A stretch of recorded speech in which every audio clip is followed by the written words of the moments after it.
And now for something completely different, as we've been riding the CF Moto 700 CLX Heritage. Now, if you're unfamiliar with CF Moto, they're a Chinese manufacturer which now has KTM as its importer into the UK.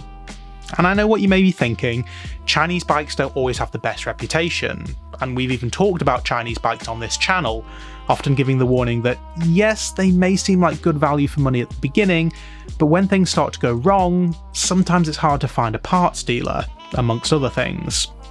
That will obviously become easier over time because there'll be more breakers, but the point remains.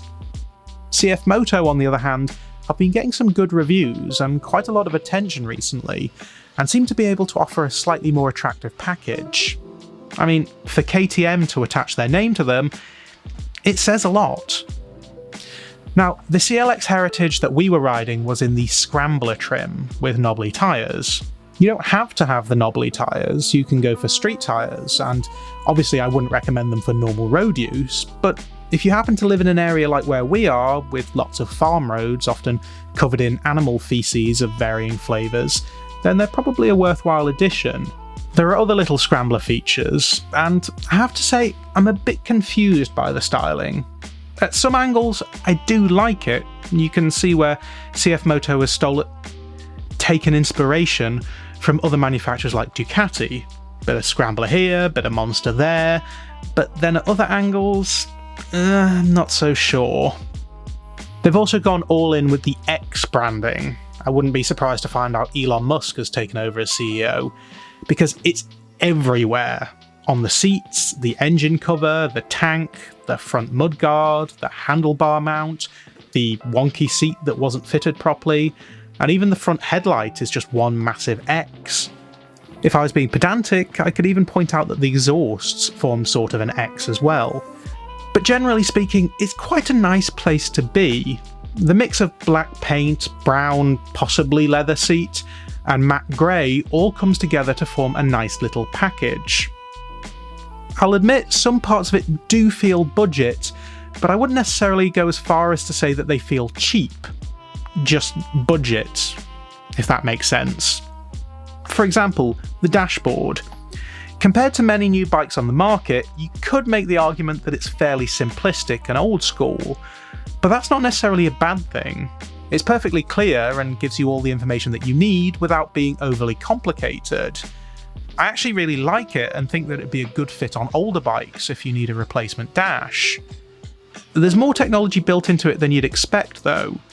You have multiple rider modes, sport and eco, but you can also set it to off-road and toggle the ABS as well. Now, there's not much documentation to go with this bike. I've even seen the manual being sold as a spare part for $20, and KTM didn't have all the info either, so I can't really give you a full explanation of what these buttons do exactly. They're just there and you can spend as much time as you like playing around with them and getting a feel for the setup. Because that's the thing, this bike is around £6,000 brand new, which for the package that you get is pretty good. You also get cruise control, which is always a nice thing to have when we have to ride to pick one of these bikes up. And it may not be the most sophisticated system, but it works well enough. You turn it on with a button on the left hand side, which looks a lot like the same switch on a BMW, and then the chosen speed pops up on the dashboard, and then you can toggle the speed up and down with the buttons. Or that's the theory anyway. When you press the up button, the chosen speed on the dash goes up. If you press the down button, it turns it off, because the button to turn it down is also the set button. I don't know why that is, but realistically, if you want a lower speed, just brake a little or turn it off, and then the engine braking will slow you down a bit, and then you press the set button again. I'm sure that's not what the intended use of it was, but it works. Speaking of the buttons and switches, they're all perfectly fine. I mean, again, they're a little bit budget, but honestly, better than anything you'd get on a Yamaha these days.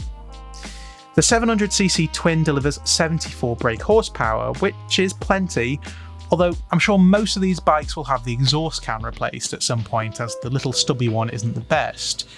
It may or may not eke out a little bit more performance, but it'll make it sound a whole lot better, as it does tend to sound a little bit like a dirt bike at some times. The only thing to point out is that I was often worried that this thing wasn't going to start. For some reason, cold starts always tended to sound a bit like this.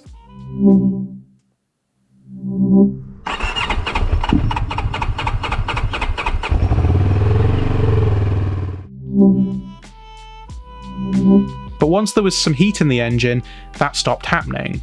And even though it did chug a little, it never failed to start in the end. And I guess that kind of sums it all up, really. The bike doesn't feel premium in any way whatsoever, but it's all decent enough quality that you're not feeling hard done by. And for the money, it's actually quite a decent ride. Don't rule it out just because it's Chinese. It's a simple bike, yes, but it does everything that it needs to do, and it does it fairly competently. It sounds a little bit like me, actually. But anyway, until next time, I will see you later.